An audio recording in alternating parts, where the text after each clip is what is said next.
यीशु तुझे संभालेगा, चट्टान पर खड़ा करेगा। यीशु तुझे संभालेगा, चट्टान पर खड़ा करेगा। तू मत डर, तू मत डर, भरोसा रख तू यीशु पर। तू मत डर, तू मत डर, भरोसा रख तू यीशु पर। उकाब की नई पंखों पर उठाएगा, मुर्गी की नई पंखों तले छुपाएगा। उकाब की नई पंखों पर उठाएगा, मुर्गी की नई पंखों तले छुपाएगा। इधर उधर तू मत ताक, वह तुझे सदा करेगा।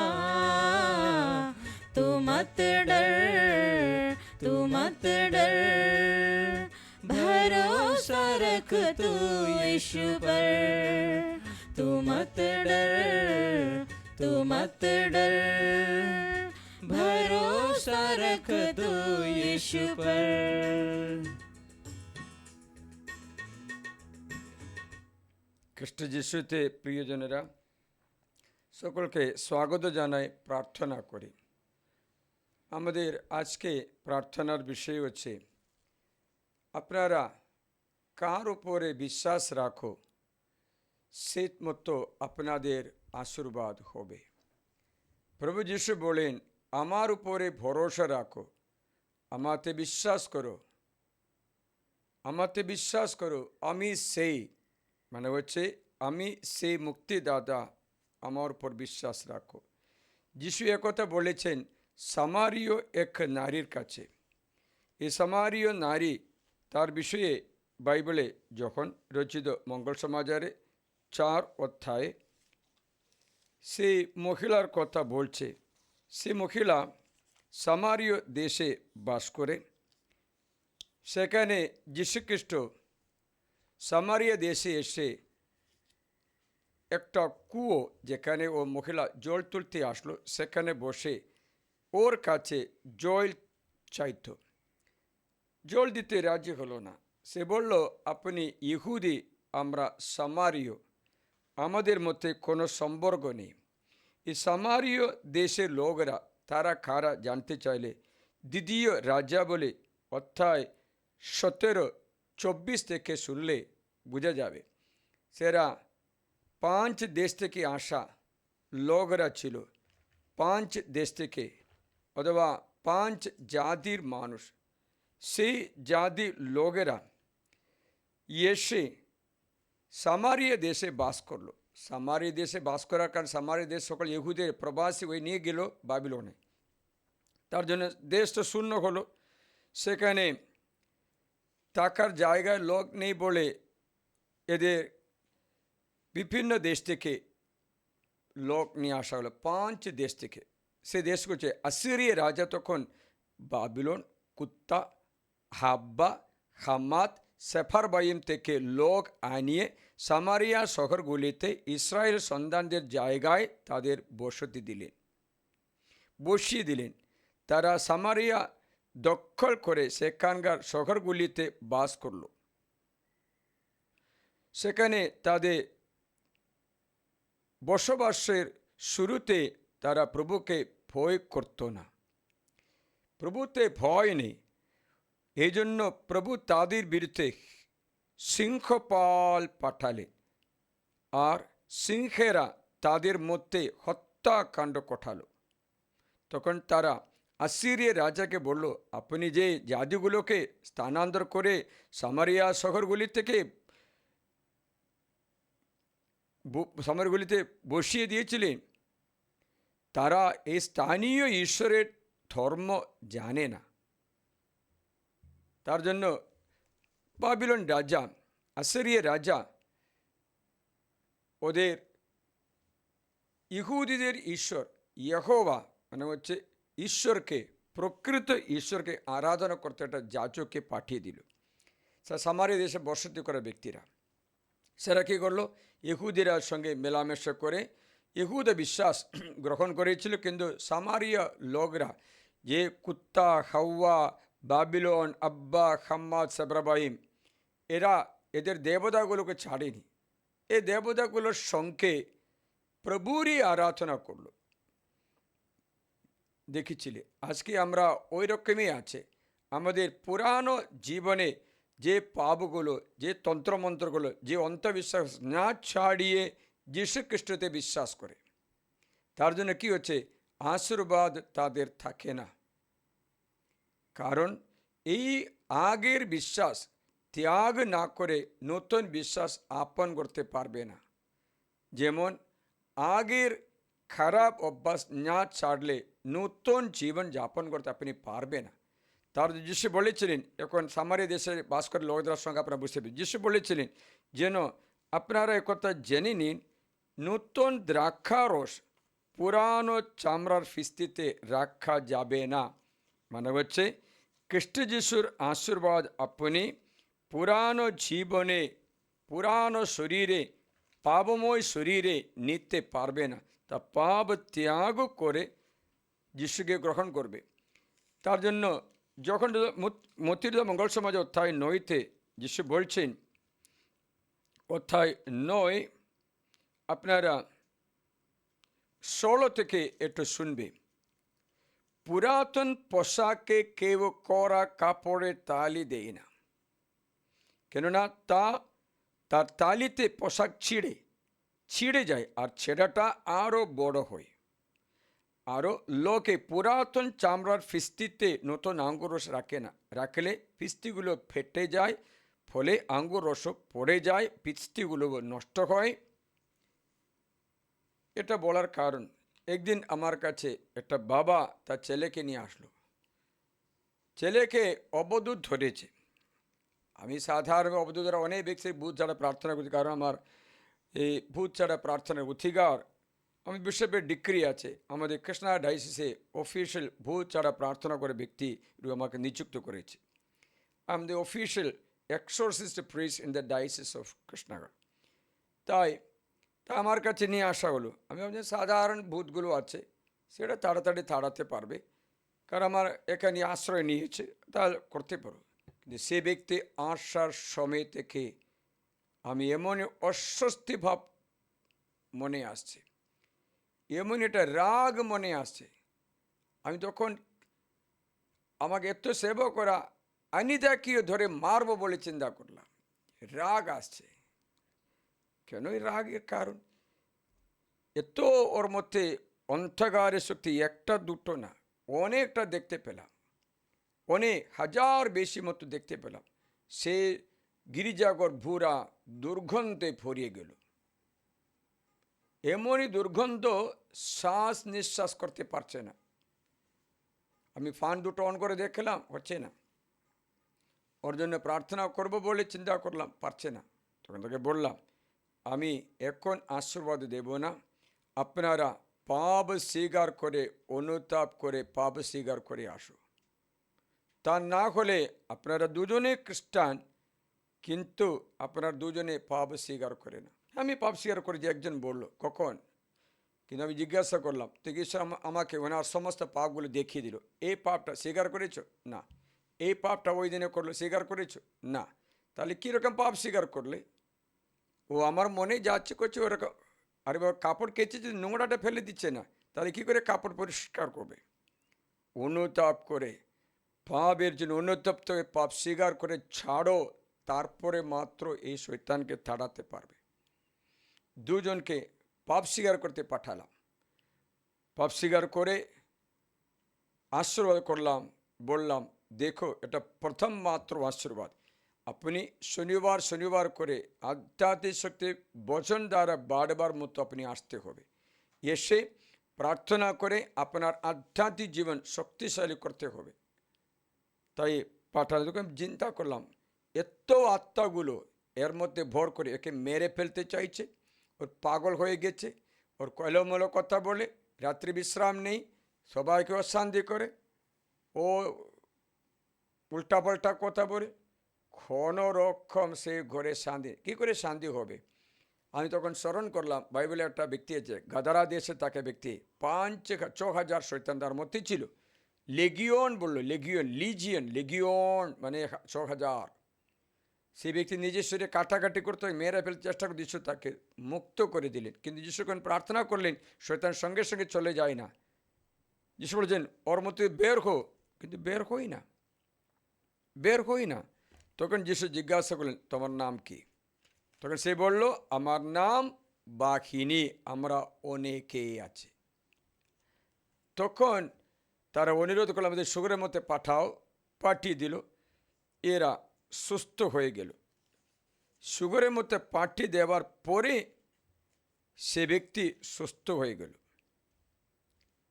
প্রিয়জনেরা, আমার প্রশ্নটা, পুরানো জীবনে নতুন আশীর্বাদ গ্রহণ করতে তারা যিশুতে বিশ্বাস নেই। একমাত্র প্রভু বলে যিশুকে বিশ্বাস করো, আপনার জীবন বিশ্বাসের পরে বাণী অনুসারে গড়ে তোলো। ঈশ্বরের বাণী মানুষকে ভালো করে দেয়, কখনো খারাপ করে দেয় না। কারণ এই বাণী মন পরিবর্তন করে দেয়, পাপ ত্যাগ করে দেয়, শয়তানকে তাড়িয়ে দেয়। কারো কোনো ক্ষতি করেছে আজ অব্দি শোনা যায় না। বাইবেল পড়ে কেউ খারাপ হয়ে গেছে, বাইবেল মেনে চলে চরিত্র খারাপ হয়েছে, এরকম কখনো শোনা যাবে না। বরং বাইবেল পড়ে অনেক ব্যক্তিরা মন পরিবর্তন করেছিল। আপনাকে একটু ফিল্ম দেখতে আমি আপনাকে বললাম, ফিল্মের নাম হচ্ছে দ্য হোপ, প্রত্যাশা। বাংলাতে, হিন্দিতে আছে, ইংলিশে আছে, মালয়ালম ভাষায় আছে। সেখানে সে একটা ডক্টর, বিশ্ববিখ্যাত একটা ডক্টর, একটা গ্রামে চিকিৎসা অর্থে যায়। সেখানে গ্রাম পুরা নেশাগ্রস্ত গ্রাম ছিল। সেখানে গ্রামের লোকরা পুরা নেশা করে পাগলের মতো অশান্তি ঝগড়া করে।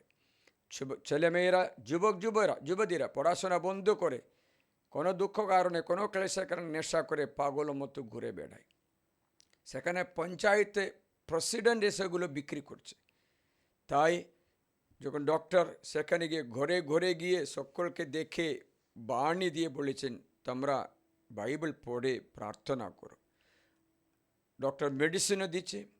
গ্রাম পুরা বিশ্বাসী যিশুতে বিশ্বাস করতে শুরু করলো। তখন নেশা করা বন্ধ করে দিল।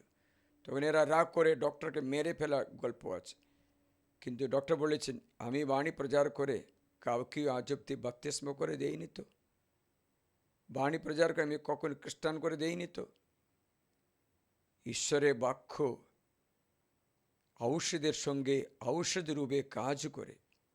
ঈশ্বরের পবিত্র বাইবেল গ্রহণ করে পড়ে কেউ খারাপ হয়েছে এখনো শোনা যায়নি। তাহলে আপনি কেন এইরকম কথা বলে বাইবেল প্রচার করতে নেই, বন্ধ করে দাও? আপনারা শুনেছেন সাধু সুন্দর সিং, এর মধ্যে একটা ফিল্ম আপনি ইউটিউবে দেখতে পাবেন। সাধু সুন্দর সিং পঞ্জাবে, তার নাম সুন্দর ছিল। সে খ্রিস্ট বিশ্বাসী বিরুদ্ধে অনেক ঝগড়া অশান্তি, অনেক বাইবেল পুরা পুড়িয়ে দেবে দিয়ে পাস্টারকে তাড়িয়ে দেবে, ওরকম গণ্ডগোল করে চলেছিল সুন্দর। সে যতটা বাইবেল অপমান করে ছিঁড়ে ফেলে পুড়িয়ে দিয়ে ততটা তার অশান্তি বেড়ে যায়। পরে মানসিক চাপে পড়ে সে আত্মহত্যা করতে সিদ্ধান্ত নিল। সিদ্ধান্ত নেওয়ার আগে, মরার আগে ওই রাতে এই বলল যদি সত্যিকার ঈশ্বর কে হলে আমাকে বাঁচাও, নাহলে কালকে আমি আত্মহত্যা করব। এই দুঃখে আমি থাকতে পারি, এই অশান্তি থাকতে পারবো না। রাতে খ্রিস্ট যিশু তাকে দর্শন দিয়ে বলেছেন সুন্দর, আমি সে যাকে তুমি অত্যাচার করেছিলে, আমি সে একমাত্র মুক্তিদাতা। আমি এসেছি মানুষের ধর্মান্তকরণ করতে নয়, মন পরিবর্তন করতে এসেছি। মন পরিবর্তন করে মঙ্গল সমাজে বিশ্বাস করে অনন্ত জীবনের রাস্তা খুলতে এসেছি। আমি পৃথিবীতে কোনো কিছু সংস্থা স্থাপন করতে আসিনি। আমি এসেছি মানুষের আত্মার পরিত্রাণের জন্য, পাপমোচনের জন্য। এই পাপমোচন, ঈশ্বরের পাপমোচন আমি তোমাদের দান করি। তখন সুন্দর পাপমোচন লাভ করে বিশুদ্ধ হয়ে গেল। তারপর থেকে ঈশ্বরের বাণী পড়তে শুরু করলো, শিখতে শুরু করলো, বাণী প্রচারক হয়ে ঈশ্বরের রাজ্যে ঈশ্বরের বাণী প্রচার করে। তারপরে কোথাও গেছে জানি না, হিমালয়তে গেছে নাকি কোনো অদৃশ্য হয়ে গেল, তার মৃত্যুও হয়নি, তাকে খবর দেওয়া হয়নি, কোনো খোঁজ খবর নেই, অদৃশ্য হয়ে গেল। নেপালে বাণী প্রচার করলো, অনেকে তাকে মেরে ফেলার জন্য চেষ্টা করলো, মেরে ফেলেছিল কিন্তু মরেনি। প্রিয়জনেরা, বাণী শুনে কেউ খারাপ হয়েছে কখনো শোনা জানে। পাকিস্তানে ফাতিমা গুলশানের কথা আমি একটা ভিডিও আপনাকে জানালাম। প্যারালিসিস হয়ে শুয়ে থাকা সেই মহিলা, বাড়ির লোকরা ঘৃণা করে, বাবা মা তাকে আদর করেছিল, বাকি সকলে তাকে কোণে ফেলে রেখেছিল, মরে যাও তুমি বলে, যে খাবারও দিচ্ছিল না, পায়খানাতে জড়িয়ে ওরকম দুর্গন্ধের মধ্যে থাকা। সেই রাত্রি ও প্রার্থনা করলো আমাকে বাঁচার জন্য, যে ঈশ্বর আসে বাঁচাও। তখন যীশুখ্রিস্ট 12 জন শিষ্যদের সঙ্গে এসে বলেছেন, ফাতিমা গুলশান তুই আমার শিষ্য হো। আশ্চর্য, সেই মুহূর্তে প্যারালিস চলে গিয়ে সুস্থ হয়ে গেল। সে ব্যক্তি ঈশ্বরের বাণী প্রচার অনেক সখনগুলো করলো কিন্তু খারাপ হয়নি জীবন। আপনারা জানেন কোরিয়াতে বিশ্ববিখ্যাত বাণী প্রচারক ছিল ইয়ংকিচ্ছো, একটা বই লিখলো, সেই বইয়ের নাম হচ্ছে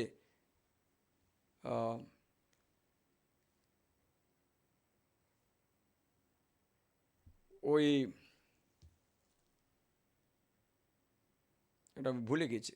সেই বই, অনেক বইগুলো লিখিয়েছিল। 5th ডাইমেনশন, বইয়ের নাম হচ্ছে 5th ডাইমেনশন। আমরা 4 ডাইমেনশন জানি, 5th ডাইমেনশন জানি না। এই বই লিখল।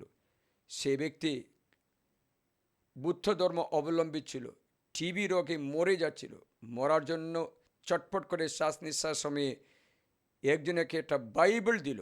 বাইবেল হাতে পেলে সে ফেলে দিল, কিন্তু তার রোগ অত কষ্ট হয়েছে, সহ্য করতে পারছে না বলে বাইবেল খুলে পড়তে শুরু করলো। তখন মতিলাল মঙ্গল সমাজ এক কথায় পড়লো, তখন দেখলো বংশ তালিকা, রাগ করে আবার ফেলে দিল। একিল কি ইলেকশন লিস্ট আছে নাকি, সে মিউনিসিপ্যালিটি ইলেকশন লিস্ট আছে কি, ভোটার লিস্ট আছে নাকি বলে ফেলে দিল। আবার পড়লো, তখন যীশুখ্রিস্ট এসে ইয়ঙ্কিচ্ছোকে স্পর্শ করলো, সে সুস্থতা লাভ করে সবচেয়ে বড় একটা মণ্ডলী বানালো। আর এই বিশুদ্ধ বাইবেল পড়ে কেউই বিনাশে গেছে শোনা যাচ্ছে না, পরিবর্তন হয়ে। বাইবেল ছেড়ে দিলে আপনার বিনাশ করতে পারে, বাইবেল থাকলে নয়। তাই নূতন আঙ্গুরস মানে নূতন শিক্ষা, ঈশ্বরের শিক্ষা। পুরানো চামড়ার ফিস্তি মানে পাপময় পুরাতন শরীরের মধ্যে রাখা যাবে না, রাখা যাবে না, ফেটে যাবে। তাই যিশু বলছেন, তোমরা পুরাতন মানুষকে সমস্ত প্রবৃত্তি ছেড়ে দাও। পুরাতন মানুষের স্বভাব এফেসীয় 4 অধ্যায়ে, আমি তোমায় শোনাচ্ছি, 4 অধ্যায়ে 17 থেকে আপনি 23 পর্যন্ত, 24 পর্যন্ত শুনবে। সুতরাং আমি বলছি, প্রভুতে জোর দিয়ে বলছি, তোমরা বিধর্মীদের মতো আর চলো না। তারা তো শুধু নিজ নিজ অসার ধ্যান ধারণায় চালিত, নিজ অসার ধ্যান ধারণায় চালিত হচ্ছে, নিজ চিন্তা চালিত হচ্ছে। আমরা নিজ অসার ধারণাতে নয়, ঈশ্বরের বাণীতে চালিত হই। তাদের মন অন্ধকারে আচ্ছন্ন আছে, তাদের অন্তরের অজ্ঞতার দরুন ও তাদের হৃদয়ে কঠিনতার দরুন তারা ঈশ্বরের জীবন থেকে বিচ্ছিন্ন হয়ে পড়েছে। আপনি যদি ওই রকম মানুষ হলে, আপনি বাণী শুনলে পুরাতন মানুষকে ছেড়ে দিতে হবে। পুরাতন স্বভাবগুলো, পুরাতন পাপগুলো না ছেড়ে বাণী শুনলে কোনো লাভ নেই। বাক্যটা শুনি, বিচার বুদ্ধি হারিয়ে ফেলে তারা নিতান্ত লোলুপতার সঙ্গে সব ধরনের অশুচি কাজ করার জন্য অতৃপ্তিকর লোভের হাতে নিজেদের ছেড়ে দিয়েছিল। কিন্তু তোমরা খ্রিস্টের বিষয়ে তেমন শিক্ষা পাওনি।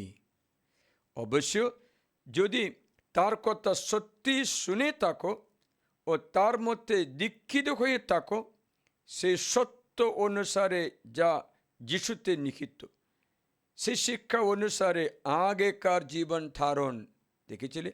পুরানো মানুষ, পুরানো জীবন, আগেকার জীবন ধারণ ছেড়ে তোমাদের সেই পুরাতন মানুষকে ত্যাগ করতে হবে। পুরাতন মানুষ এ স্বভাবটাকে, যে মানুষ প্রতারণাময় কামনা বাসনায় ক্ষয়প্রাপ্ত হয়ে পড়েছে, প্রতারণা, চিটিং, কামনা বাসনা, এটাতে প্রতারিত হয়েছে, ক্ষয়প্রাপ্ত হয়ে গেছে। মনের নব প্রেরণায় নিজেদের নবীকৃত করতে হবে এবং যে নূতন মানুষকে পরিধান করতে হবে, যে মানুষ ধর্মময়তা ও সত্যজনিত পূর্ণতায় ঈশ্বরের সদৃশ্য সৃষ্ট নূতন মানুষ। যিশুকে নিতে হলে তোমরা পুরাতন সব কিছু ত্যাগ করে দাও। পুরাতন জীবনে নূতন নেই, তা যিশুতে বিশ্বাস করতে পারবে না যদি পুরাতন জীবনে তোমরা তাকে তারপরে বাইবেল পালন চেষ্টা করলে হবে না। পুরাতন মানুষকে ছেড়ে দাও। পুরাতন আচরণ, পাপময় জীবন, কামনা বাসনা, আসক্তি, ঝগড়া, অশান্তি সব কিছু দূর করে দাও। দূর করতে প্রার্থনা করি আপনার পুরাতন মানুষ আজ দূর হয়ে যায়। কামনা বাসনা আসক্ত, মোবাইল আসক্ত। আজকে একটা ছোট ছেলেকে নিয়ে আসা হলো প্রার্থনা করতে। ছোট ছেলে, কিন্তু তার মধ্যে বিদ্রোহের মধ্যে তাকে আত্মা আছে। বাবাকে বললাম, দেখে ছেলে কালকে নষ্ট হয়ে যাবে, কারণ এই ছেলের মধ্যে বিদ্রোহের আত্মা আছে। বাবা মাকে হুমকি দেবে, লাথি মারবে, রাগ করবে। ফাদার ঠিক কি তাই করতে থাকে আমার ছেলে। তাহলে এই মোবাইল থেকে ছেলেকে দূরে রাখো। এই ছেলেকে ধর্মশিক্ষায় বাইবেল বাণীতে অবগাহিত করে শিক্ষা দাও, না তো ছেলে শয়তানের ফাঁদে পড়ে গিয়ে নিজেকে বিনাশ করে ছেলে নষ্ট হয়ে যাবে। প্রতারণা, কামনা বাসনা, আসক্ত জীবন আমরা অনেকটা এই জগৎ থেকে নিচ্ছি, এই পাপগুলো নিচ্ছি। স্পঞ্জ যেমন জল আঁকিরণ করে, তেমনি মানুষ এই জগতে নোংরা আঁকিরণ করতে থাকে। স্পঞ্জ যেমন জল আঁকিরণ করে, তেমনি অনেক মানুষ সংসারে দুষ্টতা, পাপ সব আঁকিরণ করে থাকে। তাহলে টিভিতে যা দেখছে সেটা আঁকিরণ করে থাকে, মোবাইলে যা দেখছে ভিতরে ঢুকে নিচ্ছে। কিন্তু ভালো মাত্র দেখবে, ভালো মাত্র ঢুকতে দেবে। স্পঞ্জের সম্বন্ধে কোনো বিষয় নেই, যা সামনে পড়ে ওটা টানবে। যদি সামনে ভালো জিনিস, মধু থাকলে মধু টানবে, যদি দুধ থাকলে দুধ টানবে, যদি নোংরা থাকলে নোংরা টানবে। তেমনি আছে আমাদের শরীরও। তাই আমরা সম্পর্ক রাখা বিশুদ্ধ ব্যক্তির সঙ্গে মাত্র হোক, পড়াটা বিশুদ্ধ বাইবেল এবং বিশুদ্ধ বইগুলো মাত্র, আধ্যাত্মিক বইগুলো মাত্র পড়ে আধ্যাত্মিক শক্তি লাভ করো। তোমরা একবার যিশুতে বিশ্বাস করলে চঞ্চল হতে হবে না। বিশ্বাস করা ব্যক্তির অন্তরে যিশু এমনি ছেড়ে দেবে না, সে ব্যক্তিকে এত শক্তি দেবে। যারা বিশ্বাসী হয়, বিশ্বাস দৃঢ় হয়, সে ব্যক্তির অন্তরে এমনই শক্তি থাকবে, শয়তানকে জয় করার শক্তি। মন্ত্র আত্মাকে এরকম ক্রুশের চিহ্ন করে দূর হো বললে দূর হবে, দূর হবে। একদিন এসে বলল, আমাকে অনেক আতঙ্কিত করে। রাত্রি ঘুমাতে গেলে স্বপ্ন আসছে, স্বপ্নে আমার পিছনে কেউ আসছে, আমার পিছনে কেউ আসছে, আমার বুকে কেউ বসছে। আমাকে একজন হাতে টেনে তুমি চলো চলো বলে একটা মৃত ব্যক্তি আমাকে দেখিয়ে দিয়েছে। মৃত ব্যক্তি আমাকে দেখিয়ে আমাকে চলো চলো, আমি যাবো না যাবো না যাবো না বললে তবে টানছে, আতঙ্কিত করছে। তুমি ভয় পেতে নি, মৃত ব্যক্তি কখনো ফিরে আসবে না। একবার ব্যক্তি মরে গেলে সে ব্যক্তি চিরকালের মতো পৃথিবী থেকে আলাদা, আর কখনো ফিরে আসতে পারবে না। মৃত ব্যক্তির সঙ্গে সঙ্গে বিচার হয়ে যায়, তাতে পার্টিকুলার জাজমেন্ট বলে। ও স্বর্গে না তো সুযোগের স্থানে, না তো নরকে, এই পৃথিবীতে আর নেই। তাহলে আমরা বলছি, আচ্ছা আমরা আগে কাকার তো ভাই আসলো কি করে, ওটা মারা গেছিল, ও দাদা আসলো কি করে, ওকে দেখলাম তো। ও না, ওই রকম একটা মন্দ আত্মা আসতে পারে, ওর চেহারাতে একটা মন্দ আত্মা আসতে পারে। সেটা হতে পারে, সে ওই ব্যক্তি না, ওই ব্যক্তির মতো দেখা যাবে কিন্তু ওই ব্যক্তি না। তা কী করতে হবে? খ্রিস্ট যিশু নামে আদেশ করি, এগুলো দূর হবে, আমার কাছে আর ফিরে না আসবে না। একজন বলল, আমি তা করে সত্যি আসছে ফাদার। তাহলে আমি বললাম, যে পাপ করে সে ব্যক্তি শয়তানের লোক আছে। আজকে আমি আমাদের ছেলেমেয়েদের বললাম, সন্ধ্যা প্রার্থনা 7টাতে করবে, সন্ধ্যা প্রার্থনা 7টা থেকে 8টা পর্যন্ত প্রার্থনা করবে, নাহলে 6:30 থেকে 7:30 পর্যন্ত প্রার্থনা করবে, তারপরে খাওয়া দাওয়া করে আগে বিশ্রাম করতে যাবে। যত আগে উঠতে পারে সকালে উঠে প্রার্থনা করে জীবন শুরু করবে। সকালে বেশি কথা বলতে নেই। বাইবেল বলছে সকালে প্রার্থনা করে খাওয়া দাওয়া পর্যন্ত, সকালে ব্রেকফাস্ট খাওয়া পর্যন্ত জোরে কাউকে কথা বলবে না। অনেক ব্যক্তিরা কথা বলছে, জোরে মোবাইল দেখছে, সব করছে। বাইবেল বলছে না, সকালে উঠে তুমি কাউকে জোরে কথা বলতে বাইবেল মানা করছে। কারণ ওই সময়ে তোমার প্রার্থনার সময় আছে, ওই সময়ে তোর অনুগ্রহের সময় আছে, ওই সময়ে ঈশ্বর সাক্ষাৎ করার সময় আছে। সে সময় তুমি প্রার্থনা করতে থাকবে, সেই সময় তুমি প্রার্থনায় থাকবে, সেই সময় ঈশ্বরের আশীর্বাদ গ্রহণ করার সময় আছে, প্রভাতে ঈশ্বরের আশীর্বাদের সময় আছে। সেই সময় তুমি প্রভাতে জোরে কথা বলতে নি, প্রভাতে উঠে সঙ্গে সঙ্গে মোবাইল দেখতে নি, প্রভাতে উঠে তুমি ঝগড়া করতে নি, প্রভাতে উঠে তুমি কারোর সঙ্গে জোরে কথা বলতে নি। কারণ বাইবেল বলছে প্রভাত সকাল 3টে থেকে সকাল 6টা পর্যন্ত প্রভুর সন্দর্শনের সময় আসছে। That is a time of divine visitation. ঈশ্বর আপনাকে আশীর্বাদ দেওয়া সময় আছে সকাল 3টে থেকে সকাল 6টা পর্যন্ত। অনেক ব্যক্তিরা এই সময়ে ঘুম আসছে, এসব বেশি ঘুম আসছে, কারণ ওরা 12টাতে ঘুমাতে যায়, তাহলে সকালে কী করে উঠবে? শুনছিলে? তাই শয়তানি একটা টেকনিক দেখতে পেয়েছি, আপনি যেন আশীর্বাদ না পায়। প্রভাতে আমি আসবই, প্রদীপ প্রভাতে আমি আসবই। আমি একটা বাণী আপনার শিখালাম, দেখো প্রবচনমালা অধ্যায় 27, এ বচনটা শিখিয়ে রাখবে, মনে রাখবে। প্রবচনমালা অধ্যায় 7 মানে প্রভার্বস চ্যাপ্টার 27 অধ্যায় 27, 27 বাক্য 14। যে ভোরে উঠে জোর গলায় বন্ধুকে আশীর্বাদ করে তা তার পক্ষে অভিশাপ স্বরূপে গণ্য হবে। ওহো, যে ভোরে উঠে জোর গলায় বন্ধুকে আশীর্বাদ করে তা তার পক্ষে অভিশাপের গণ্য হবে, অভিশাপে গণ্য হবে। তাহলে তুমি কি করছো? বন্ধুকে আশীর্বাদ দিচ্ছে নাকি অভিশাপ দিচ্ছে? ভোরবেলায় ঈশ্বর তোমাকে সাক্ষাৎ করার সময় আছে। সে সময় তুমি প্রার্থনায় থাকবে, সে ঈশ্বরের সঙ্গে কথা বলবে, ঈশ্বরের আশীর্বাদ জন্য আরাধনা করবে, স্তুতি করবে।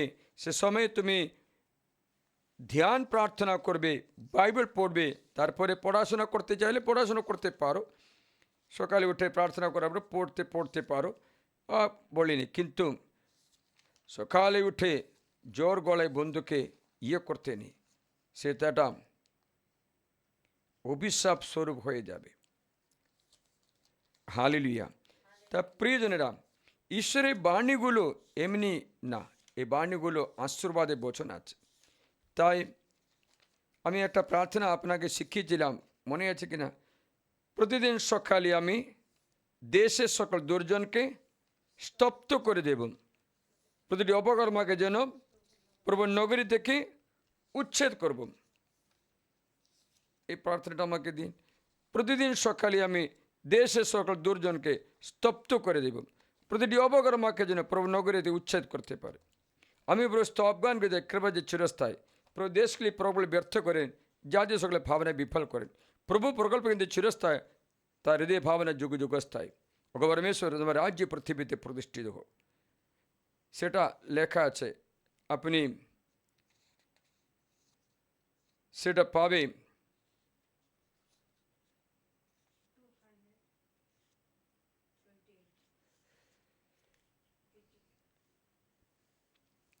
সামসঙ্গীত অধ্যায় 101 পথে লেখা আছে। সামসঙ্গীত 101 প্রবচন মালা না, সামসঙ্গীত 101 শুনি।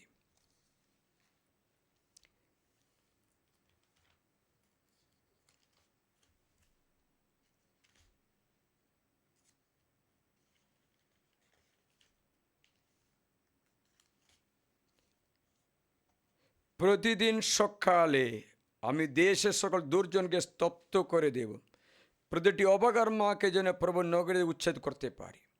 মানে এই সময়ে প্রভু দেশ থেকে দুষ্ট আত্মাকে, মন্দ আত্মাকে, অপকর্মাকে, দুর্জনকে স্তব্ধ করে তাড়িয়ে দেওয়ার সময়ে তুমি কি করতে হবে? প্রার্থনায় থাকবে। তা তোমার মধ্যে থেকে, তোমার ঘর থেকে, তোমার পরিবার থেকেও শয়তান চলে যাবে। কিন্তু ওই সময় আপনি ঘুমিয়ে থাকো, প্রার্থনাও নেই, জোরে কথা বলো, তাহলে আপনার আশীর্বাদ নেই। অনেক ব্যক্তি করে আশীর্বাদ নেই, কারণ এরা এই সকালে এসে এটা কত লোকজন লাইক করেছে দেখবি। এই প্রার্থনা বই যে কৃপাধারা বইতে আপনারা পাওয়া যাবে, পেজ 282 লেখা আছে। প্রতিদিন সকালে আমি দেশের সকল দুর্জনকে স্তব্ধ করে দেব। আমি প্রভু স্তবগান বিরুদ্ধে কৃপা যে চিরস্থায়ী। প্রভু দেশগুলি প্রকল্প ব্যর্থ করেন, যাদের সকলে ভাবনা বিফল করেন। প্রভু প্রকল্প কিন্তু চিরস্থায়ী, তার হৃদয় ভাবনা যুগ যুগস্থায়ী। ওগো পরমেশ্বর রাজ্য পৃথিবীতে প্রতিষ্ঠিত হোক। দেখো, উত্থিত হন পরমেশ্বর, তার শত্রুরা ছত্রভঙ্গ হোক, তার বিদ্বেষে তার সম্মুখ থেকে পালিয়ে যাক। থবা যেমন দূর করা হয় তেমনি ওদের তুমি দূর করে দাও। মন যেমন গলে আগুনে মুখে, তেমনি পরমেশ্বর সম্মুখে দুর্জনরা লুপ্ত হোক। ধার্মিকরা কিন্তু আনন্দ করুক, পরমেশ্বরের সম্মুখে উল্লাস করুক, আনন্দে মেতে উঠুক। দেখেছিলি প্রভাতে কী হবে? নল বনে সেই পশুকে ধমক দাও, জাদুগুলি বাছুরগুলির সঙ্গে সে বৃক্ষের পালকে ধমক দাও। বিনীত হয়ে ওরা তালতা রূপ এনে দিক, যুদ্ধ রাজ্যকে বিক্ষিপ্ত করো। সামসঙ্গে 68:31। যারা আমাকে অভিযুক্ত করে তাদের অভিযুক্ত করো প্রভু। এরা আমার বিরুদ্ধে যুদ্ধ করে তাদের বিরুদ্ধে যুদ্ধ করো। হাতে নাও ডাল ও রক্ষা ফলক, আমার সাকাজে উত্তীত হো। যারা আমাকে ধাওয়া করে তাদের বিরুদ্ধে বর্ষা বললাম হাতে তোরো। আমার প্রাণকে বলো আমি তোমার পরিত্রাণ। সামসঙ্গে 35:1-3। এই প্রবাদে ঘটনাগুলো হচ্ছে, তাই তোমরা রাজারা সুবিবেচক, পৃথিবীর অধিপতিরা সাবধান হো। সভয়ে প্রভুর সেবা করো, সকল পেতার পা চুম্বন করো। পাছে তিনি ক্রুদ্ধ হলে পথে তোমার বিলোপ ঘটে, কারণ পলকে জ্বলে ওঠে তার ক্রোধ। তারা সকলে সুখী, তার আশ্রয়জন যারা। সামসঙ্গে 2:10-13। প্রভু উত্থিত হো, আমাকে ত্রাণ করো গো পরমেশ্বর আমার। তুমি তো আঁকা দেখে এনেছো আমার সকল শত্রুর মুখে, ভেঙে দিয়েছো দুর্জনদের দাঁত। প্রভুরিত পরিত্রাণ, তোমার আপন জাতির উপরে তোমার আশীর্বাদ। প্রভাদে ঘটনা ঘটছে সামসঙ্গে 3:8-9। প্রভাদে ঘটনা ঘটছে, প্রভু শুনেছেন আমার কান্নার সুর, প্রভু শুনেছেন আমার মিনতি। প্রভু আমার প্রার্থনা গ্রহণ করেন। লজ্জিত অধি সন্ত্রস্ত আমার সকল শত্রু, লজ্জিত হয়ে ওরা এক্ষুনি পিছু হটে যায়। সামসঙ্গে 6:9-11। প্রভাদে প্রার্থনা এই ঘটনা ঘটছে, যখন আমার শত্রুরা পিছিয়ে যায় তখন তোমার সম্মুখে তারা হচটকায়, লুপ্ত হয়, কারণ বিচারে তুমি যে রায় দিয়েছ আমার পক্ষে, ধর্মময় বিচারক রূপে নিয়েছ আসন। দেখো সামসঙ্গে 9:4-5। জনতার বিদ্রোহ থেকে তুমি রেখাই দিয়েছ আমায় রেখেছ জাতি সকলে শীর্ষ পথে, অপরিচিত জাতি আমার সেবা করে। সামসঙ্গে 18:44। প্রভাতে ঘটনাগুলো ঘটছে, হে পরমেশ্বর তুমি যে আমার রাজ্য আজ্ঞা করে জাকব করবে জয়লাভ। আমরা আমাদের বিপক্ষদের পিছিয়ে দিয়ে তোমারই দ্বারা, আমাদের শত্রুদের মারিয়ে দিয়ে তোমারই নাম গুণে। সামসঙ্গীত 44:5-6। প্রত্যুষে ক্ষয় হবে তাদের রূপ, পাতাল হবে তাদের আবাস গৃহ। অবশ্যই পরমেশ্বর আমার প্রাণকে মুক্তি দেবেন। হ্যাঁ, তিনি নিজেই পাতালের হাতে আমাকে তুলে আনবেন। সামসঙ্গীত 49:15-16। প্রভাতে এই ঘটনা ঘটে, সম্পদ লুণ্ঠিত হয়ে নিদ্রায় আচ্ছন্ন হলে যত বীর, কোনো যোদ্ধার খুঁজে পাচ্ছিল না তার আপন হাত।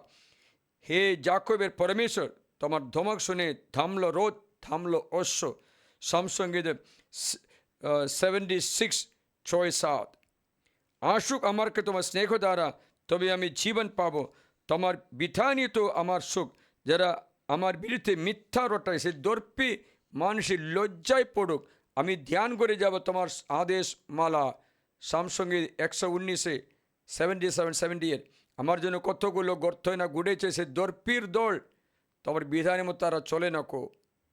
জুদা, তোমার সমস্ত পর্ব সব পালন করো, তোমার সমস্ত ব্রত উদযাপন করো, কেননা সেই দূরত্ব আর তোমার মধ্যে যাতায়াত করবেন না, সেই একেবারে উচ্ছিন্ন।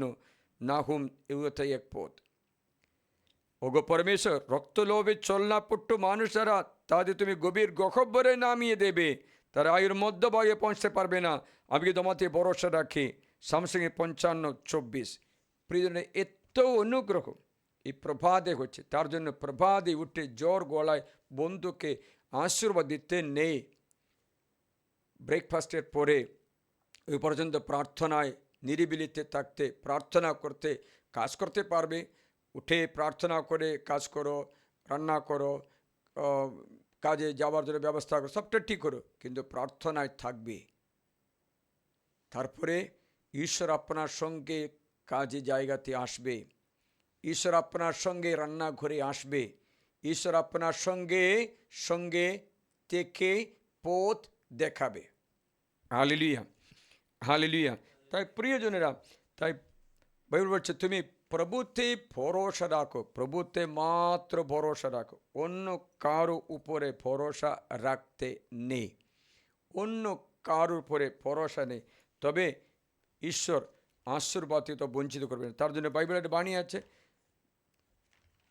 প্রবচনমালা 28-20 বিশ্বস্ত মানুষ অনেক আশীর্বাদে পাত্র হবে। বিশ্বস্ত মানুষ অনেক আশীর্বাদে পাত্র হবে, একটা না দুটো না। তুমি বিশ্বাসী রাখা ব্যক্তি থাকলে অনেক আশীর্বাদ। প্রবচনমালা 28-20 বিশ্বস্ত মানুষ অনেক অনেক আশীর্বাদে পাত্র হবে, কিন্তু শীঘ্রই যে ধনবান হয় সে অদণ্ডিত থাকবে না। শীঘ্রই ধন সঞ্চয় করতে চেষ্টা করেন, শীঘ্রই ধন।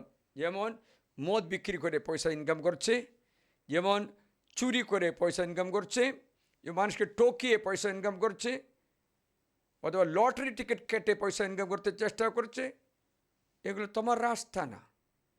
শীঘ্রই যে ধনবান হয় সে অদণ্ডিত থাকবে না। তোমাকে বলবে এই নেশা বিক্রি করো, অনেক পয়সা পাবে, তাড়াতাড়ি ধনবান করতে পারবে। দরকার নেই, প্রয়োজন নয়, অদণ্ডিত থাকবে না। না, কোনো ঘুষ নেই, তাড়াতাড়ি ধনবান করতে পারে। অনেক ব্যক্তির রাস্তায় রাস্তায় ঘুষ নেই, ঘুষ নিয়ে অনেক পয়সা করতে পারে। সমস্ত জায়গাতে ঘুষ, বালু তুলতে ঘুষ, পাথর গাড়িতে নিয়ে আসতে ঘুষ, কোথাও গেলে ঘুষ ঘুষ ঘুষ দিতেই থাকে, তাড়াতাড়ি ধনবান করতে পারে। বাইবেল বলছে সে ধন পাওয়া ব্যক্তি অদণ্ডিত থাকবে না। বাইবেল বৃথায় বলে না, কারণ তোমার ধন থাকবে না, তোমার ছেলে হসপিটালে খরচাতে ওটা চলে যাবে, অথবা তোমার হঠাৎ অপ্রত্যাশিত সময়ে কিছু না হয়ে সব চলে যাবে, উড়ে যাবে, ওটা থাকবে না, ওটা থাকবে না,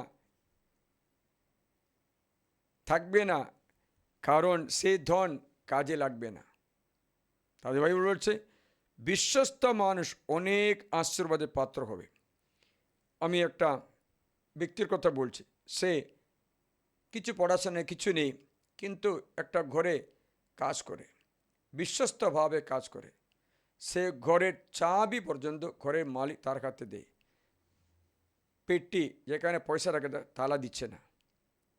বুঝতে পারছি, এই কাজের অনেক গরিব, অনেক গরিব, কিন্তু সে তো বিশ্বস্ত, ঠিকই কাজ করে। ও কাজ করে, মোবাইলের পিছনে দৌড়াদৌড়ি করে, খেলাগুলো করছে না, কাজ করে, প্রার্থনা করে।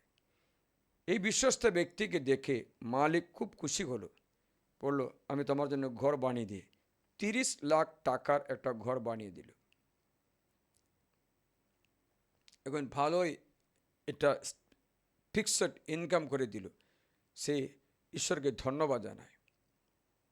প্রিয়জনা, বিশ্বস্ত ব্যক্তি, বাইবেল বিচ্ছে বলে না, বিশ্বস্ত মানুষকে অনেক আশীর্বাদ পাত্র হবে, কিন্তু বিশ্বস্ততা আমাদের অনেক ব্যক্তির মধ্যে নেই। আমরা দুমনা মানুষ হই, মানে হচ্ছে অন্ধবিশ্বাসও করবে, প্রার্থনা করবে, পাপও করবে, জগতের পিছনে দৌড়বে, পরে শনিবারে প্রার্থনাও করবে, রবিবারে মিসাত করবে। এমন একটা ব্যক্তি ছিল, সে প্রত্যেকবার রবিবারে সব কিছু ফাদারের শুশ্রূষা সেবা করে, কিন্তু 38 বছর পর্যন্ত, মানে 35 বছর পর্যন্ত তার ভাইয়ের সঙ্গে ঝগড়া আছে, কথাবার্তা কিছু নেই। আমি দেখলাম সে ব্যক্তির কোনো আশীর্বাদ থাকছে না। মাত্র না, সে ব্যক্তির এত রাগ, সে কার কাছে গেলেও সে ব্যক্তি তার সঙ্গে রাগ ঝগড়া করে। কারণ কত প্রার্থনা করলেও এই ক্ষমার অভাবে আশীর্বাদ ঢুকছে না, আশীর্বাদ ঢুকছে না। কারণ আশীর্বাদ প্রভু তোমার শত্রুর হাতে দিয়েছে তোমাকে দিতে, বুঝতে পারছিলে? তোমার আশীর্বাদ তোমার শত্রুর হাতে দেয় যেন তোমাকে দিতে। শুনছো কি না? শত্রু মীমাংসা না করলে এটা পাবে না। আমি একটা গল্প বলছি, গল্পটা শুনবে। একটা ট্রেনে একটা মেয়ে যাত্রা করে, মেয়ের গলায় সোনার একটা হার ছিল। একটা চোর একই ট্রেনে ও সিটের সামনে অপোজিটে ও টিকিট পেয়েছে, ওখানে ও বসে আছে। 3 দিনের যাত্রা আছে, রাত্রি ঘুমাতে হবে। চোর লক্ষ্য করলো আমি আগে ঘুমাতে যাব, তখন সে মেয়েটা যখন ঘুমাচ্ছে সোনার হারটা নিয়ে পালিয়ে যাব। মেয়ে বুঝতে পেরেছে তা আমার সোনার হারের মধ্যে লক্ষ্য আছে, তা কী করলো, ও আগে চোরটা ঘুমিয়ে যায়, তারপরে সোনার হার খুলে চোরের বিছালির বালিশের নিচে রেখে ঘুমায়। চোর রাত্রে 12টা-1টা উঠে দেখলো সোনার হার নেই, খুঁজে পাচ্ছে না। তখন চোর আবার ঘুমিয়ে যায়, সকালে বাথরুম যাওয়ার সময় বালিশের নিচে থেকে সোনার হার আবার গলে রাখছে। প্রথম দিন ঘটলো, দ্বিতীয় দিন ওইরকম করলো, তৃতীয় দিন ওইরকম করলো, ও চোরটা পয়সা পায়নি। এই সোনার হার কথা ছিল চোরের বেডে ছিল, কিন্তু খুঁজে পাচ্ছিল না। চোর তো নিজের বেডে নিচে দেখবে না। কিন্তু ও মেয়ে তো বুদ্ধিমতী, মানে হচ্ছে আমি মনে করি ঈশ্বর আমাদের আসলে কয়টা আমাদের শত্রু হাতে দিচ্ছে, সেটা আমরা যদি মীমাংসা না করলে পাবোই না। অনেক ব্যক্তিরা তার জন্য শত্রুদের শত্রু করে রাখে, আশীর্বাদ বিনা থাকে। প্রিয়জনরা, বিশ্বস্ত ব্যক্তি প্রভুর আস্থা রাখলে কোনো মতো বঞ্চিত হবে না আশীর্বাদ থেকে। বিশ্বস্ত ব্যক্তিদের ঈশ্বর আশীর্বাদ দান করে, বিশ্বস্ত ব্যক্তিদের কোনো অভাব হবে না। তুমি প্রভুতে ভরসা রাখো, কিন্তু মানুষের উপরে এত তাড়াতাড়ি ভরসা রাখবে না, মানুষের উপরে ভরসা রাখবে না। অনেক ব্যক্তিরা মানুষের উপরে ভরসা রেখে এই অভিশাপ ধরে নিয়ে আসে। আপনি দেখবেন আপনার অভিশাপ আছে কিনা। কেউ মানুষের উপরে ভরসা রাখে, কবিরাজের উপরে ভরসা রাখে, অন্য ব্যক্তির উপরে। বাইবেল বলছে Jeremiah 17:5, Jeremiah chapter 17 verse 5 and 6।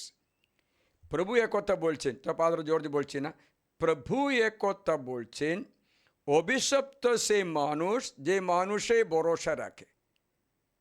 মানে হচ্ছে মানুষে ভরসা রেখে তো ওই ব্যক্তি কবিরাজের কাছে গিয়ে তাবিজটা নিয়ে আসলো, মাদুলিটা নিয়ে আসলো। আজকে একজন কাউন্সিলিংয়ে আসলো, কাউন্সিলিংয়ে আসার সময় প্রার্থনা করে দেখলাম, শোনো তোমার আশীর্বাদ হচ্ছে না, কারণটা কি জানো? তোমার একটাই ছেলে, বংশবৃদ্ধি নেই, তার জন্য কতটা খেতে দেবো, এতটা যথেষ্ট। 2 জন মাত্র বাড়িতে এলে কত রান্না করবে? 10 কিলো চাল রান্না করবে, 2 কিলো মুরগি মাংস কিনে আসবে। 2 জনের জন্য 500 গ্রামও দরকার নেই, 200 গ্রাম যথেষ্ট হবে। তাই ঈশ্বর কত আশীর্বাদ দিতে হবে? 200 গ্রামের আশীর্বাদ। কারণ বাড়িতে 2 জন মাত্র আছে। আমার বাড়িতে আমরা 10 জন আছে, 8 জন ছেলে মেয়ে 10 জন, তার জন্য আমার বাড়িতে অনেক আশীর্বাদ আসছে। চুল থাকলে চারদিকে বাঁধতে পারবে, চারদিকে ঈশ্বর আশীর্বাদ করবে। চুল না থাকলে এইগুলো নেড়া হয়ে যাবে, কোনো বাঁধা যাবে না, চারদিকে আশীর্বাদ আসবে। শুনছো কি না? প্রিয়জনেরা তখন সে বুঝতে পেরেছে। তারপরে আমি বললাম, কোনো কবিরাজকে জ্বলছে না বাবা ওরকম না। তখন আমার মনে, না তুমি এর তাবিজ নিয়ে আসলো, কোথায় রেখেছিলে? ও অনেক বছর আগে তাবিজ নিলাম, আমি ফেলেই দিলাম। তাবিজটা ফেলে দিয়েছে, কিন্তু শয়তানকে ফেলা হয়নি, শয়তান তোমার ঘরে আছে। এখন আমরা অবজেক্ট, ও জিনিসটা ফেলে দিতে পারে, কিন্তু সে পাপটা ফেলা হয়নি, এটা আপনার সঙ্গে আছে। ও পাবে কখনো বলিনি তো পাপ স্বীকার না, বলি না। তাহলে কি করে পাপমোচন পাবে? ক্ষমা চাও, পাপ স্বীকার করো, ত্যাগও করো। তারপরে আমাকে জিজ্ঞাসা করলাম, কোনো ঝগড়া? হ্যাঁ, একবার করেছিলাম। হ্যাঁ, সেটাও তোমার মধ্যে আছে, অহংকারও আছে। সব তো ছেড়ে দাও, যিশুর কাছে বিনম্র হো, দুমনা মানুষ হতে দিও না, আশীর্বাদ পাবে। মানুষের উপরে ভরসা রাখা ফাদের মতো আছে। একথা বলছেন, অভিশপ্ত সে মানুষ যে মানুষে ভরসা রাখে, যে নিজের বাহুতে ভর করে, সে যে প্রভু থেকে নিজের হৃদয় সরিয়ে দেয়। প্রভুতে হৃদয় নেই, প্রভুতে হৃদয় চলে গেছে, প্রভুতে হৃদয় নেই। সেই যেন প্রান্তরে মানে মরুভূমিতে একটা ঝাউ গাছের মতো, মঙ্গল এলে যদি মঙ্গল ঈশ্বর দান করে, সে পায় না তার দর্শন, কোনো মঙ্গল সে পায় না। সেই মরুভূমির দক্ত স্থানে বাস করবে এবং লবণ ভূমিতে, যেখানে কেউ বাস করতে পারে না, মানে হচ্ছে বাকি সকলেই আশীর্বাদ পায়, তুমি মাত্র পাবে না। বাকি সকলে অন্নপূর্ণা কার্ড হয়েছে, তোমার মধ্যে অন্নপূর্ণা কার্ড হয়নি। বুঝতে পারছিলে? বাকি সকলে হয়েছে। এখানে আমাদের পশ্চিমবঙ্গে এটা কার্ড আছে, অন্নপূর্ণা কার্ড পড়ছে, আপনারা জানে না, বাঙালিরা জানতে পারবে। বাকি সকলে আপনার পাচ্ছে না। বুঝতে পারছিলে? আপনি অন্ধবিশ্বাস ছেড়ে দিয়ে প্রভুতে আস্থা রাখো, তখন আপনার রাস্তা খোলা হবে। মঙ্গল এলে সে পায় না, এখন তুমি পাবে। এই কথা শুনে মন প্রচার তুমি পাবে, এমন লবণ ভূমিতে যেখানে কেউ বাস করতে পারে না। আহা, কেমন আশিস ধন্য সেই মানুষ যে প্রভুতে ভরসা রাখে। প্রভুতে ভরসা রাখো মানে যিশুতে মাত্র বিশ্বাস করে প্রার্থনা করে যিশু বাণীতে চলো। যার ভরসা স্বয়ং প্রভু, সেই জন্য জলাশয়ের ধারে এমন গাছের মতো যা নদীর দিকে বাড়ায় শেকড়, উত্তাপ এলেও সে ভয় পায় না, তার পাতা হয়ে থাকে সবুজ হতে, অনাবৃষ্টির সময়ে কোনো দুশ্চিন্তা তার নেই। তেমন গাছ ভোল ধরায় বিরোধও থাকে না, ভোল ধরতে থাকবে, আশীর্বাদ পেতে থাকবে। তাই আশীর্বাদের রাস্তা এই যে প্রভুতে মাত্র ভরসা রাখো, নিজের বাহুতে ভর করতে নেই, নিজের উপরে ভর করতে নেই। সে ব্যক্তি প্রভুতে ভরসা রেখে চললে সে ব্যক্তি ঈশ্বর আশীর্বাদ থেকে কখনো দূরে রাখে না, প্রচুর অনেক আশীর্বাদ থাকবে। হালেলুয়া। কিন্তু আমরা তাড়াতাড়ি মানুষের কথা বিশ্বাস করে ফেলি, মানুষের কথা তাড়াতাড়ি বিশ্বাস করে। তাড়াতাড়ি বিশ্বাস করলে বাইবেল বলছে সে ব্যক্তি শালো মাইন্ড আছে, শালো মাইন্ড মানে হচ্ছে ব্যক্তি আশীর্বাদ পাবে না, মানে হচ্ছে এমনই খেলাড়ির পায়ে থাকা গেন্দের মতো। গেন্দ খেলা করে না, খেলাড়ি কী করে, ওই এদিকে একজন মারবে ওদিকে একজন মারবে, এখানে মার খাই ওখানে মার, এই মার খেতে থাকা ও স্বভাব হবে। শুনছো কি না? মার খেতে থাকা। প্রিয়জনেরা, আপনারা মার খাওয়া ব্যক্তি নয়, মার খাওয়া ব্যক্তি নয়। বাইবেল বলছে সহজে যে পরের উপর আস্থা রাখে, পেট্টান তাড়াতাড়ি শীঘ্রই শীঘ্রই ওর কথা ও বিশ্বাস করছে। বুঝতে পারছিলে? এ বললো এই তাবিজটাকে ভালো হবে, শীঘ্রই ওরা বিশ্বাস করে, বলছে এখানে যাওয়াটা ঠিক, শীঘ্রই বিশ্বাস করে। তুমি সহজে যে পরের উপর আস্থা রাখে সে হালকা মন, পাপকর্ম যে সাধন করে সে নিজেরই ক্ষতি সাধন করে, অনিষ্টে যে প্রীত সে শান্তি পাবে, অনিষ্টে যে প্রীত সে শাস্তি পাবে, শাস্তি পাবে, শান্তি না শাস্তি পাবে। বাচালতা যে ঘৃণা করে সে অনিষ্ট এড়ায়। তোমাকে যা বলা হয়েছে তা কখনো রুটিয়ে বেরিও না। সহজে তাড়াতাড়ি বিশ্বাস করে, তাড়াতাড়ি, কোনো চিন্তা প্রার্থনা কিচ্ছু নেই। তোমার বিশ্বাস করা বাণী, বাইবেলে বাণী আছে নাকি দেখো, বাইবেলে বাণী থাকলে বিশ্বাস করতে পারো, বাকি মানুষের কথাতে নয়। তাই একটু শালো মাইন্ড অনেক ঘটনা অনেক খারাপ করে দেয়। প্রয়োজনেরা, তার জন্য ঈশ্বর বলেছে তুমি বিশ্বাস করলে ঈশ্বরে অলৌকিক কাজ দেখতে পাবে, কিন্তু এক মনা এক মানে দুমনা মানুষ আমি ঘৃণা করি, সামসে 119:113, দুমনা মানুষকে আমি ঘৃণা করি, সে ঈশ্বরের ঘৃণার পাত্র। তা দুটো পা দুটো নৌকায় নেই। আমি ভালোবাসি তোমার বিধান। প্রয়োজন রেখে আমরা আসি প্রভুর কাছে আস্থা রেখে। এমন একটা মহিলা আসলো 12 বছর রক্তস্রাবে আক্রান্ত, তো যিশুর কাছে আসলো। মার্কল মঙ্গল সমাজের 5 অধ্যায়ে লেখা আছে, যিশুর কাছে এসে যিশুর পোশাক মাত্র স্পর্শ করার সময় সে সুস্থ হইল, কারণ বিশ্বাস। মার্ক 5 অধ্যায়ে 25 থেকে 34 পর্যন্ত সে মহিলা এসে যিশুর রক্তস্রাবে আক্রান্ত, এসে যিশুর কাপড় স্পর্শ, সে ভাবছিল আমি কাপড় স্পর্শ করলেও পরিত্রাণ পাবো। তো অনেক অনেক বিশ্বাসী আসছে, সেই সঙ্গে সঙ্গে অনুভব করলো, অনেক রকম সুস্থ হয়ে গেল। আপনারা কি মনে আসছে? এখন আমি প্রার্থনা করি আপনি সন্তুষ্ট মনে একনিষ্ঠ হৃদয়ে প্রভু যিশুতে বিশ্বাস করে প্রার্থনা করে আরাধনা করি। সবাই হাঁটুপাত করি।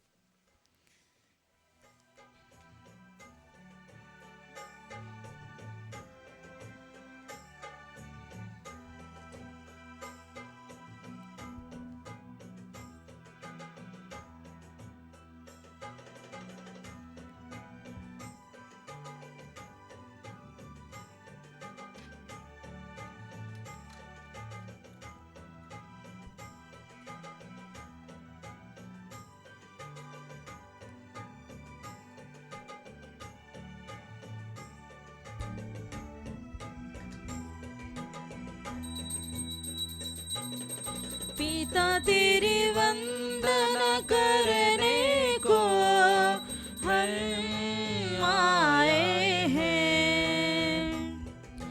पिता तेरी वंदना करने को हम आए हैं।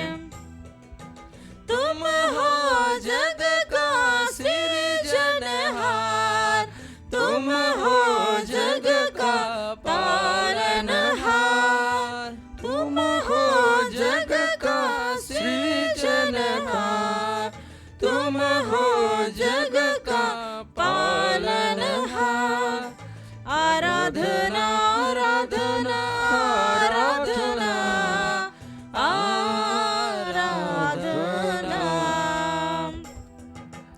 आराधना आराधना आराधना आराधना आराधना आराधना आराधना आराधना। पुत्र तेरी वंदना करने को हम आए हैं। पुत्र तेरी वंदना करने को हम आए हैं। तुम हो जग का सृजनहार, तुम हो जग का पालनहार, तुम हो जग का सृजनहार, तुम हो जग का पालनहार। पुत्र तेरी वंदना करने को मैं आया हूँ। पुत्र तेरी वंदना करने को मैं आया हूँ। तुम हो जग का मुक्तिदाता, तुम हो जग का क्षमादाता, तुम हो जग का मुक्तिदाता, तुम हो जग का क्षमादाता। आराधना आराधना आराधना आराधना आराधना आराधना आराधना। সাক্রামেন্ট দিকে তাকাও, आराधना। আপনার আশীর্বাদ হবে। आत्मा तेरी वंदन करने कृष्ण यीशु नाम में आशीर्वाद करे मैं आया हूँ। आत्मा तेरी वंदन करने को मैं आया हूँ। तुम हो जग का ज्योतिदाता, तुम हो सबका जीवन दाता, तुम हो जग का ज्योतिदाता, तुम हो जग का जीवन दाता। Hallelujah hallelujah hallelujah hallelujah. सकले मिले हालेलुया हालेलुया हालेलुया हालेलुया। होशाना होशाना होशाना होशाना। आराधना आराधना आराधना आराधना। খ্রিস্ট যিশু নামে প্রার্থনা করে করুণাময় যিশু এই মুহূর্তে এই পরিবারকে তুমি আশীর্বাদ করো। এই পরিবারের সকলকে তুমি গ্রহণ করে নাও। যারা নতুন করে তোমাতে বিশ্বাস ভরসা রাখে তাদের মধ্য থেকে কোনো ভয় সংশয় সন্দেহ দূর করে দাও। তুমি শক্তিশালী করো। তারা যেন সিংহের মতো ঈশ্বরের আশীর্বাদ যুদার সিংহে যিশুর মতো শক্তিশালী হয়ে কোনো কিছুতে ভয় না হয়ে যে যিশু বিশ্বাস করা ব্যক্তি দৃঢ় থাকবে। কারণ আমি তোমাকে সাপর বিচে পাই নিচে মারাবার শত্রু সমস্ত অধিকারের উপর কর্তৃত্ব করার অধিকার দিয়েছে। কোনো কিছু আমাকে ক্ষতি করবে না। এই বাণী বিশ্বাস করে তুমি আশীর্বাদ করো। আমি এখন তোমার ঘরকে ঘিরে প্রার্থনা করি। তোমার ঘরের চারিদিকে যিশু রক্তে ঘিরে রাখে। তোমার ঘরের উপরে আকাশ, তোমার ঘরে জিছে জমি নিচে জলের রাশি সব কিছুর মধ্যে সব কিছু ক্রুশে চিহ্ন করে স্বর্গদূত মোতায়েন করে আশীর্বাদ করে তোমার ঘরে চারদিকে যিশু স্বর্গীয় আগুনে ঘিরে রাখে আশীর্বাদ করে কোনো শত্রু কোনো মন্দবার্তা প্রবেশ না করে। তোমরা যেন তোমাদের ঘরের মধ্যে ঝগড়া অশান্তি না করো, তোমাদের ঘরের মধ্যে খারাপ বচন না বলো, তোমাদের ঘরের মধ্যে কোনো খারাপ কাজ না করো, মদ্যপান না করো, খারাপ ছবি না দেখো, নোংরামি না দেখো। তোমার ঘর ঈশ্বরের বাসস্থান হয়ে যাক, পরিশুদ্ধ হয়ে যাক। সেই ঘরে যিশুর নামে আশীর্বাদ করি, সেই জমি আশীর্বাদ করি ফলপুষ্ট হোক। তোমার চাকরি ব্যবস্থা হোক, তোমার রোগ ব্যাধি যীশু খ্রিস্টের নামে ক্রুশে চিহ্ন করে দূর করে মাথা চুলতে পায়ে তাল পর্যন্ত অভিষিক্ত করে ঈশাইয়া 53 অধ্যায়ে 5 পথে তারি কথা গণে আমরা নিরাময় হলাম। এই বাণী 1000 বার বলে তোমার রোগ ব্যাধি দূর করো। তারি কথা গুণে আমরা নিরাময় হলাম। কোনো খাস কোনো মলম তা নয়, তোমার বাণী সব নিরাময় করে। যে বাণী সব নিরাময় করে প্রজ্ঞা 16-12 তোমার রোগ ব্যাধি যে কিছু হোক তা সুস্থ হয়ে তোমার পায়ের ঘা, তোমার পায়ে তোমার শরীরে ঘা সুস্থ হয়ে যায়। তোমার চামড়া রোগ তোর পায়ে তোমার গোড়ালির উপরে ওই সামনে সাইডে সেই রোগ দূর হয়ে যায়। তোমার শরীরে ভুল আটা দূর হয়ে যায়। খ্রিস্ট যিশুর নামে আশীর্বাদ করি। তুমি ভাবছিলে তোমার কোনো রোগ হচ্ছে, খাবার খেতে পারছে না, তোমার খাদ্য নালী আশীর্বাদ করি, তোর উদার আশীর্বাদ করি। আমার সে রোগ ব্যাধি তাড়িয়ে দিচ্ছে, ফুসফুসিতে রোগ ব্যাধি দূর করে দিচ্ছে। যীশু খ্রিস্টের নামে ছেড়ে দাও রেত্রবাদে সাতানা। এই ছেলে মেয়েদের ছেড়ে দাও। আমি তাদের আশীর্বাদ করি, তাদের মঙ্গল প্রার্থনা করি, তাদের মঙ্গল কামনা করি, আশীর্বাদ করি। তোমার ঘরে যেন অর্থের অভাব যেন না হয়। তোমার স্বামী, তোমার স্ত্রী, তোমার ছেলে মেয়ে বিশুদ্ধ জীবনযাপন করতে কৃপা লাভ করে। তাদের ব্যবসায় দুঃখান আমি আশীর্বাদ করি, কোনো ভয় নেই। যীশু খ্রিস্ট তোমার দুঃখান আমি আশীর্বাদ করি।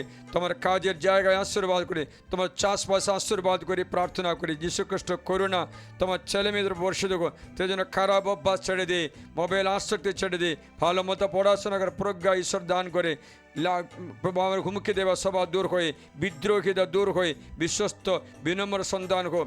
পিতা ও পুত্র পবিত্র আত্মায় আশীর্বাদ করি। पिता तेरी वंदन करने को हम आए हैं। पुत्र तेरी तेरी वंदना करने को हम आए। आत्मा तेरी वंदना करने को हम आए हैं। त्रित्व तेरी वंदना करने को हम आए हैं।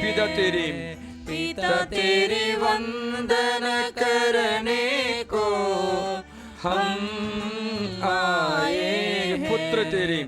पुत्र तेरी वंदना करने को हम आए। आत्मा तेरी वंदना करने को हम आए हैं। Hallelujah hallelujah hallelujah hallelujah. आराधना आराधना आराधना आराधना। Hallelujah hallelujah hallelujah hallelujah hallelujah hallelujah hallelujah hallelujah hallelujah. তোমাদের শান্তি হোক, তোমাদের মঙ্গল হোক, তোমাদের ঘর, তোমাদের জীবন যিশু রক্ষা করেন। তোমাদের চিন্তা ভাবনা ভার দূর হয়ে যায়, শান্ত হো, আশ্রয় লাভ করো। তোমাদের সমস্ত খারাপ চিন্তা বাতিল করে, নোংরা চিন্তা বাতিল আশীর্বাদ করে পিতা পুত্র পবিত্র আত্মার নামে আমেন। হাট্টবাদ করে সাক্রামেন্টের আশীর্বাদ গ্রহণ করো। যিশুর আশ্রয় মাথা নত করে গ্রহণ করো। সর্বশক্তিমান ঈশ্বর আপনাদের সকলকে আশীর্বাদ করুন। পবিত্র বার্তা আপনার চারিদিকে ঘিরে রাখুন। হে পবিত্র সাক্রামেন্টের রশি আপনার জীবনে আশীষ মণ্ডিত করুন। পিতা ও পুত্র পবিত্র আত্মার নামে আমেন। হে পরম পবিত্র ঈশ্বরের সংস্কার, প্রতি মুহূর্তে প্রশংসা ধন্যবাদ তোমারই হোক। পিতা পুত্র পবিত্র আত্মার জয় হোক। যেমন আদিতে হয় তো এখন তেমনি হয়, যুগে যুগে চিরকাল হবে। আমেন। সকলকে জয় যিশু। জয় যিশু ফাদার। এই ভিডিওগুলো প্রচার করবে, ঈশ্বরের বাণী শুনবে, রোজ বাইবেল পড়বে। মিনিমাম এক অধ্যায় রোজ বাইবেল পড়তে শুরু করবে। ছেলে মেয়েদের বাইবেল শিখিয়ে দেবেন, তারা ভালো হয়ে যাবে। চুলিয়া চুলিয়া ইয়েশুনে চুলিয়া চুলিয়া চুলিয়া ইয়েশুনে চুলিয়া